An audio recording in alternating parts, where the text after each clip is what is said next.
Tragis matinya seorang raja pemakan manusia.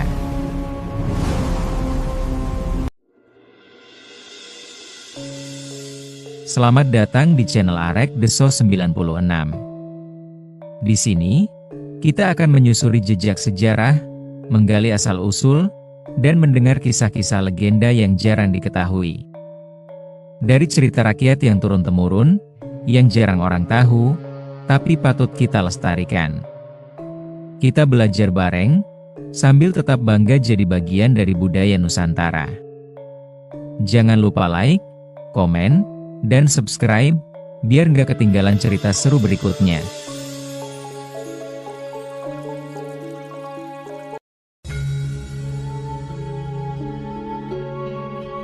Pengembaraan, Aji Suwan sampai di daerah Grobogan. Sesampai di sebuah desa, ia berhenti tertegun melihat pemandangan di depannya yang tampak sangat memilukan. Di hadapannya, di halaman sebuah gubuk reot, ia menyaksikan seorang gadis desa menangis sambil berguling-gulingan di tanah. Rambutnya acak-acakan, pakaiannya tersingkap dan kotor bercampur tanah. Sementara itu ibunya yang sudah tua, tampak hanya bisa memandanginya tanpa bisa berbuat sesuatu apapun. Melihat adegan itu, sang pengembara mendekatinya. Setelah dekat dengan perempuan tua itu, ia pun segera menyapa. "Maaf Biung, apa gerangan yang terjadi sehingga anak gadis itu menangis sambil bergulingan di tanah?" "Apakah ia anakmu?" tanyanya. "Apakah anak muda ini orang baru di sini sehingga tidak tahu keadaan di sini?" "Benar Biung, saya adalah seorang pengembara yang kebetulan sampai di desa ini." "Dengar anak muda, daerah ini dikuasai oleh seorang raja yang sangat rakus dan suka makan daging manusia. Kalau tak mau, maka ia akan dihukum berat, bahkan sampai dipancung. Dan kali ini kamilah yang mendapat jatah menyetorkan salah seorang anggota keluarga kami untuk santapannya. Baiklah, bangunkan dan diamkanlah anakmu Biung. Aku akan mencoba menolongmu kalau aku bisa. Biarlah aku akan menggantikan anak perawanmu untuk dijadikan santapan rajamu yang rakus, Biung." Mendengar kata-kata sang pengembara, ibu tua itu seakan tidak percaya. Ia hanya terbengong sambil memandangi sang pengembara.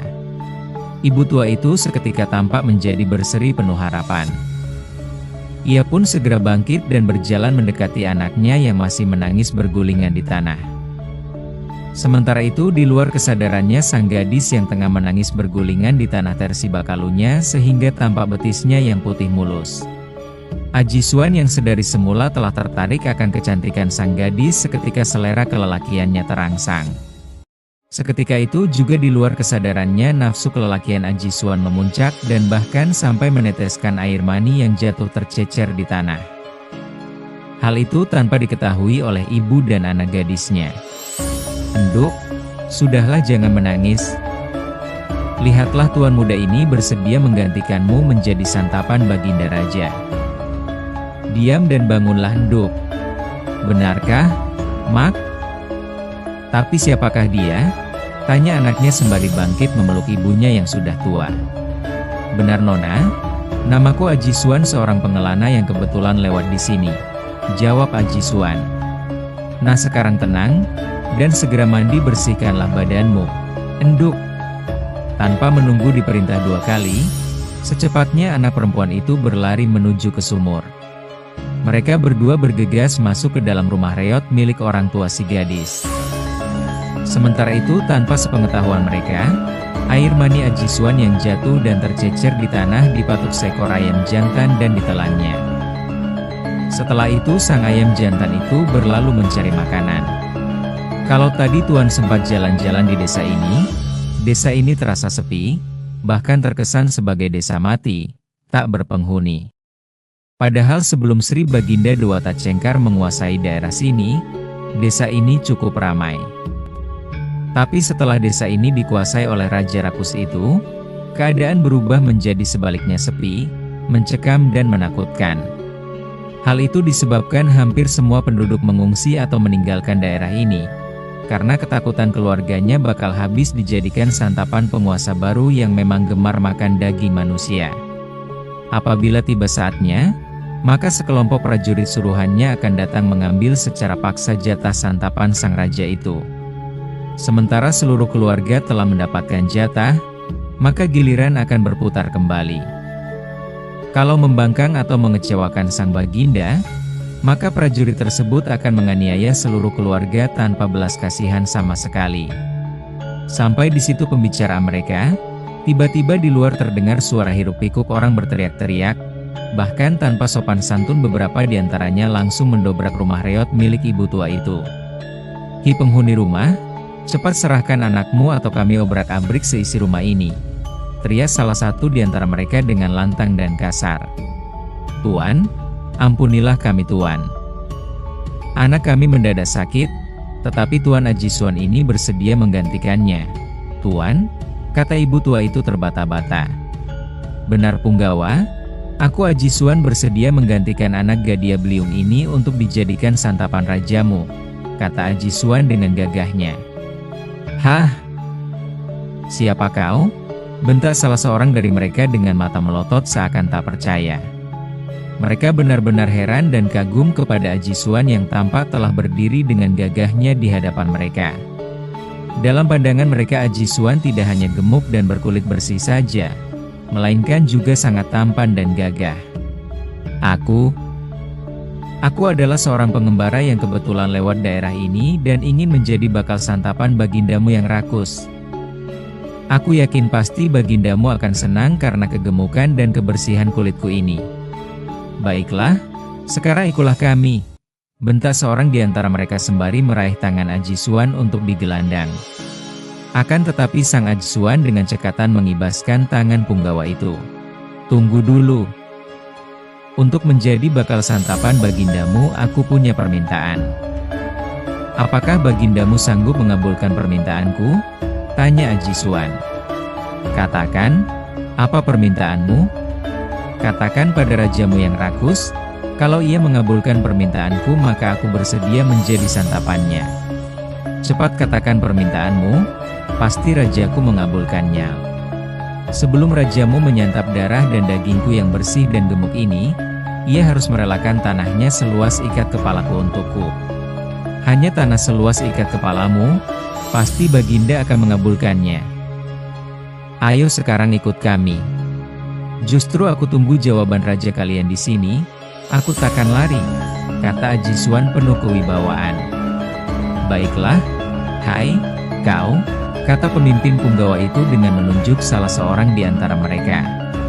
"Cepat kau menghadap baginda dan sampaikan apa yang kau lihat dan dengar di sini. Cepat!" Tanpa menunggu perintah yang kedua, sang prajurit yang diperintah segera berlalu. Tak berapa lama dengan nafas terengah-engah Punggawa suruhan itu sudah kembali berada dalam rumah reot ibu tua itu. "Tuan, baginda berkenan mengabulkan permintaan orang asing ini. Ayo sekarang kita hadapkan kepada baginda raja." "Baiklah, tapi kalian tak perlu menyeretku seperti tawanan. Aku akan berjalan di depan dan kalian mengiringkanku dari belakang," kata Aji Suan. Akhirnya dengan beriringan, Aji Suan di depan dan para prajurit mengawal di belakangnya. Mereka berjalan menuju istana Raja Dewata Cengkar. Sesampainya di istana Aji Suan langsung dihadapkan pada sang raja. "Hai orang asing yang bersih dan gemuk, benarkah kau mau jadi santapanku asal aku mengabulkan permintaanmu tanah seluas ikat kepalamu?" kata Dewata Cengkar sembari memelototi Aji Suan.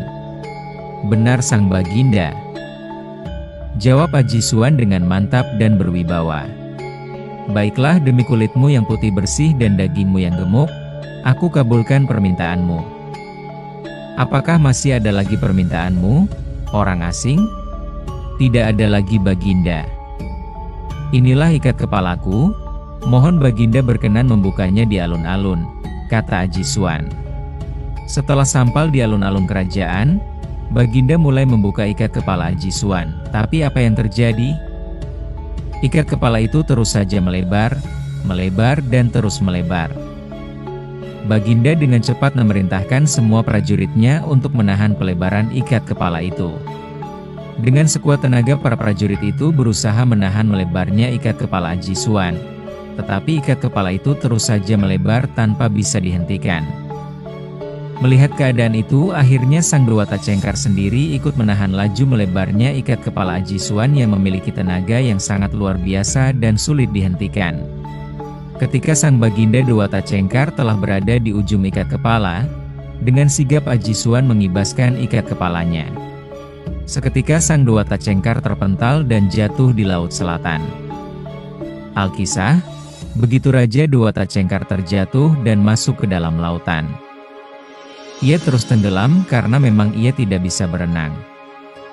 Aneh, begitu sang Raja Dewata Cengkar hilang di telan air laut, muncullah seekor buaya putih yang mengeluarkan suara lantang persisi suara Dewata Cengkar. Baiklah Aji Suwan, saat ini aku kalah di tanganmu. Tapi aku tak akan lama tinggal diam. Setiap wargamu yang masuk ke dalam lautan ini ia akan kumangsa, kujadikan santapanku. Selesai dengan teriakan ancamannya, buaya putih tersebut langsung menyelam ke dalam lautan yang dalam. Setelah Prabu Dewata Cengkar terjungkal ke laut dan berubah bentuk menjadi seekor buaya putih, Aji Suwan menggantikan sebagai raja. Rakyat kembali hidup dengan tenang dan damai. Aji Suwan menjadi seorang raja yang arif dan bijaksana. Sementara itu di rumah ibu tua dan anak gadisnya terjadi suatu peristiwa yang luar biasa dan sangat aneh. Keanehan itu berupa ayam jantan ibu tua yang secara tiba-tiba bertelur. Hal itu jelas aneh, sebab selamanya ayam jantan tidak akan bisa bertelur. Karena keanehan itu, maka ibu tua memutuskan untuk menetaskan telur tersebut. Akhirnya telur tersebut dititipkan pada induk betina yang kebetulan sedang mengeram. Sesungguhnya ayam jantan milik ibu tua itu bisa bertelur dikarenakan ia telah mematuk dan menelan air mani Aji Suwan yang jatuh tercecer di tanah di luar kesadarannya, saat ia terangsang melihat betis putih mulus anak gadis yang tersingkap kainnya pada waktu menangis bergulingan di tanah. Setelah kurang lebih 3 minggu telur dierami, kini saatnya menetas.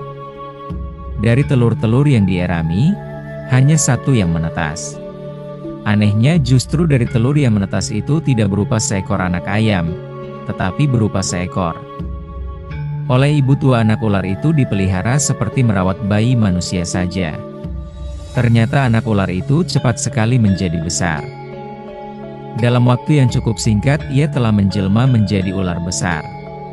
Walaupun wujudnya adalah seekor ular, tetapi ia tidak menakutkan, dan anehnya ular itu bisa berbicara seperti manusia. Biung, di mana bapakku Biung? Aku kok tidak pernah melihatnya kemari Biung, kata Anfa suatu hari.